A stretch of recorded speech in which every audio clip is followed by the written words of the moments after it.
अनेकांना वाटतं नवीन घरात राहायला गेलं आणि फक्त सत्यनारायण घातलं की गृहप्रवेश झाला. पण वास्तुशास्त्रानुसार गृहप्रवेशाचे 3 वेगवेगळे प्रकार आहेत. जर तुम्ही तुमच्या घराच्या प्रकारानुसार योग्य विधी केला नाही तर वास्तुदोष निर्माण होऊ शकतो.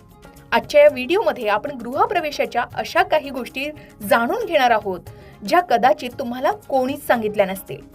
कायमस्वरूपी सुख, शांती आणि भरभरून धनदौलत हवी असेल आणि आपल्या हक्काच्या नवीन घरात हे सगळं मिळावं असं तुम्हालाही वाटत असेल तर हा व्हिडिओ शेवटपर्यंत नक्की पहा.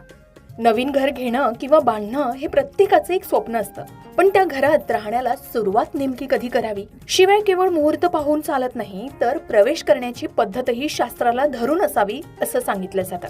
मग गृहप्रवेश नेमका केव्हा आणि कसा करावा? चला आपल्या प्राचीन शास्त्रात ऋषीमुनींनी याबद्दल काय सांगितलंय सविस्तर जाणून घेऊया. नवीन घर बांधल्यानंतर त्यात प्रवेश केव्हा करावा याबद्दल वशिष्ठ, नारद, सनतकुमार आणि शार्गंधर यांच्यासारख्या वास्तुशास्त्राच्या आचार्यांनी सखोल अभ्यास करून काही नियम सांगितले. गृहप्रवेशाचे मुख्य 3 प्रकार मानले जातात, जसे अपूर्व प्रवेश, सपूर्व प्रवेश आणि द्वंद्व प्रवेश.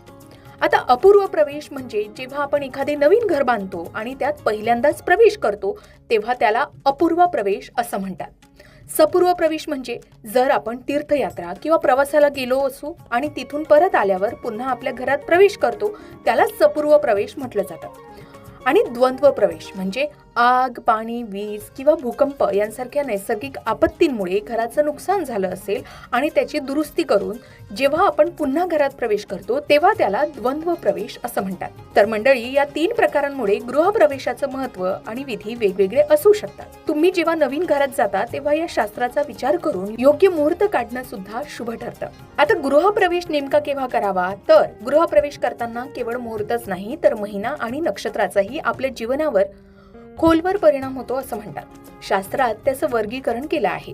जसं जर तुम्हाला आयुष्यात आर्थिक स्थैर्य, संतती म्हणजे मुलं आणि संपत्ती याचा लाभ हवा असेल तर आपण पुढील महिन्यात गृहप्रवेश करू शकता. ते अतिशय उत्तम मानले जातं. पहिला वैशाख, दुसरा ज्येष्ठ आणि तिसरा फाल्गुन.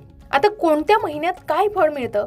तर चैत्र महिन्यात गृहप्रवेश केल्यास धनहानी म्हणजे पैशाचं नुकसान होण्याची शक्यता असते. आषाढ ते पौष, जसे आषाढ, श्रावण, भाद्रपद, अश्विन, कार्तिक, मार्गशीर्ष आणि पौष या महिन्यात गृहप्रवेश केल्यास मध्यम फळ मिळतं.